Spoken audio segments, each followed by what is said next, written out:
Okay, Stephen, you have released a new album right now, and Cannot Erase.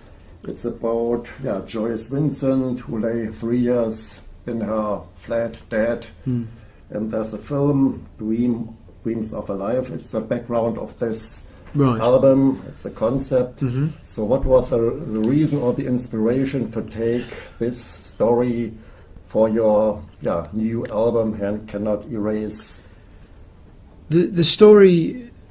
Well, firstly, it's important to say that the character in my album is not Joyce Carol Vincent. It's a character that's inspired by Joyce Carol Vincent. The Joyce Carol Vincent story for me was so powerful because for me it was very symbolic of our lives in the 21st century, and specifically the lives of people that live in the city in the 21st century, and how easy it is, I think, to become invisible if you live in the city and you are the kind of person who is afraid of the modern world, and who wouldn't be afraid of the modern world with terrorism and paedophiles and all the technology we're surrounded by 24 hours a day now, cell phones, the internet, the TV that we have. We're almost like bombarded with information, and a lot of it is bad, negative information. And I think there is now a new generation of people who are going to feel very isolated and very disconnected from the modern world. And for me, this story of Joyce Carol Vincent was a very a good kind of like symbol of that whole issue, that whole kind of modern world. Oh yeah. And does it have autobiographical elements as well? Do you feel sometimes isolated, maybe as a well-known artist, or maybe in other aspects? I certainly understand that impulse to not want to leave the house, not want to venture into this scary, confusing, crazy, fast universe of this world that we live in, and I think everyone can understand that impulse, that kind of feeling, I just don't want to go outside my front door. I'm fine in my little cocoon here. I don't want to go out into that world that I see on the TV. And I think everyone can understand that. So yes, absolutely, there is a lot of myself in this character. And the 3 words, and cannot erase, how do the 3 words relate to the story? I don't want to tell you, but I'll answer your question by telling you why I don't want to tell you. I think one of the things about giving a title to a record, of course you have to do it. You have to give a title to your record. It's unfortunate in a way, because in a way when you give a title to a record, or to a song for that matter, you're almost telling the listener how to interpret the song. This is an album which deals with many different things. It deals with modern life, it deals with nostalgia for childhood, it deals with the internet, social networking, confusion, fear, all the things we talked about. And I could have called the album The Loneliness of Living in the City. Yeah, for example. But that's too specific. Yeah, that's true. And I like the fact that the title I've chosen is ambiguous. It's not clear necessarily what it does have a meaning to me, but I don't really. And already I've had people come up to me and they've given me their own interpretation of the title, which is nothing to do with mine. I like that. I like the fact that people have their own kind of interpretation of the title and the whole concept, and I don't want to spoil that. Okay. The story is a little bit sad, cruel, and very social criticism behind it. Does this social criticism or the story has influenced your music? Is it because The Raven That Refused to Sing was a different thematical concept? It was more transcendent, but this is down to earth. So did the story have an effect on the way of composing, songwriting, and the atmosphere of the album? I think definitely the theme or the concept of any record always has a direct influence on the music. For example, you mentioned The Raven That Refused to Sing. Now, that album was based on this idea of almost classical supernatural stories, going back to Edgar Allan Poe and M.R. James and Arthur Machen and these kind of guys from the early 20th century. So for me, that suggested a very vintage kind of sound in a way, and it did have a kind of an almost old-fashioned sound to it.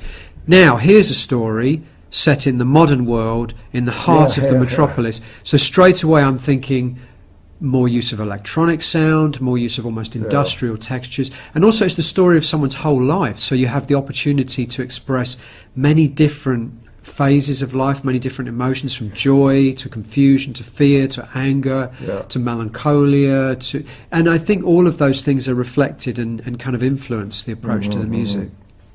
So I guess this new album is a little more song orientated. Well, it's my impression as the one before the Raven that refused to sing, because the Raven was more based on moods, atmosphere, sounds, and this is more song orientated. I guess so. Yeah, I mean, there's certainly some things on this record that are very direct and very simple and very concise. And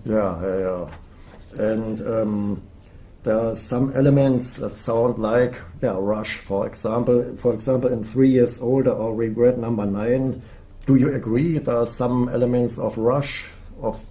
Here's what I'll say. You're not the first person to say that. I'm not consciously aware of it. And actually, one of the things that I think people think sounds like Rush, to me, is Pete Townshend. And actually, it makes sense because Alex Lifeson was very influenced by Pete Townshend. So the thing that in fact, when I was working on that song 3 Years Older, my working title was The Who. Because that for me is pure Townsend. But people have said to me, that's Rush. And I'm like, well, no, but I can see why they say that, because I think Alex did take a lot from the kind of Townsend thing. To me, that was always Townsend. So I think what's interesting about what you're saying is, I'm not saying what you're saying is wrong, but there are some influences which are conscious, and there are some influences which come through the subconscious. Listen, I'm a big Rush fan, so of course it's probably in there. That's good. And the album was recorded in England with the same line-up as the one before, so was it a positive aspect for the musical work to have the same line-up, or was it maybe a problem, or how would you see it? No, I think it was great to work with some of the same guys, because obviously we've worked together for a while now, so there's a good established kind of connection, and I think I got more out of them this time than I did on the last album. I pushed them a little bit harder into other areas, which was good. But there's a lot of other people on this record. It's not just the band. There's there's actually 2 different drummers. There's 3 guitar players on the record, including me. There's a group of choir boys. There's an orchestra. There's a female singer. So there's a lot more musical elements on this record. The female singer, that's a good thing. Does she represent the main character, the Joyce Vincent? Does she represent this person? Yes. I wanted to have... Obviously, if I'm writing from the perspective of a female character, it was logical then to have actually a female presence on the record. So that was kind of that part of that thinking. And is this a strong concept if you will perform this album live? Do you have to play the whole concept and the whole record, or can you pick up some songs from this album, play them individually and... Well, I do. I mean, I hope both. Obviously, on this particular tour I'm about to do, we'll be playing pretty much most of the record and playing it in sequence. But I also like to think that the tracks all stand up on their own, and there are songs that in the future I could take out and just do alone. But certainly on this tour, yes, it will be mainly the whole record. And the Raven that was produced by you and Alan Parsons, but I guess this new album was produced on your own. You didn't have an external producer, or Alan didn't really produce. He engineered the last record. I think he got an executive producer credit, but that was more contractual thing. Alan was the engineer, fantastic. He did a beautiful job on this record. Again, I worked with a fantastic engineer, a guy called Steve Orchard, who's Sir Paul McCartney's engineer. So he knows what he's doing too. I think Alan was perfect for the Raven because that was an album that I wanted to have this kind of vintage 70s sound to it. This album I did want to sound more modern, and not that Alan can't do that, but I think that it made sense to have someone else this time. And the album has got a very demanding artwork, very beautiful and very intense. So did you create it on your own, or did you give the main ideas to the artist or to the designer, or how did you approach it? There's three main guys that were involved in the art.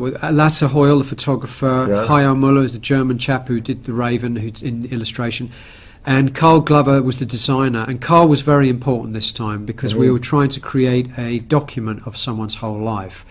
So part of that involved creating official things like birth certificates, newspaper cuttings, letters, postcards, and all of those things are part of the special packaging. No, I sit down and I talk with these guys and I explain the concept to them, I explain the story, and I have my own... But I'm not an artist, I can't do this stuff. No. But I saw a book. There's a book, a huge special edition. Yeah. What's behind this special edition? It's basically laid out, this young woman is writing a diary about her life. And because she's completely isolated, it's a very kind of internal dialogue she has. Yeah. So I had to find a way to communicate that to the audience, and the way that I discovered to communicate her kind of internal dialogue was through a blog or through a diary. So this blog forms the basis of the special edition, and it's illustrated with photographs, drawings, paintings, official documents. It was a really complex thing to put together, but it's come out beautifully. Yes, good.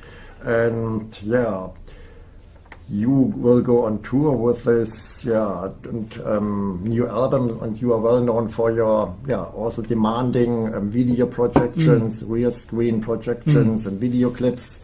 So, what can the fan expect, or what will it? Can you give some hints in which direction will this artwork for this tour will go?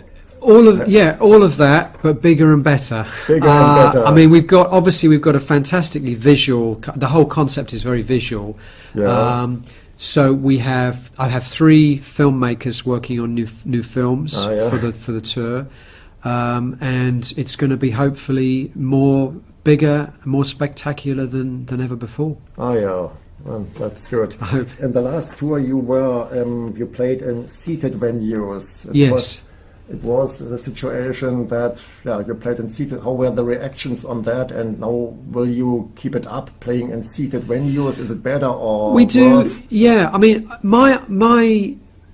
I understand that some of the people that come to my shows want to sit down and just be kind of able to observe and immerse themselves in the experience, and other people like to come along and be standing up and headbang or whatever it is they want to do.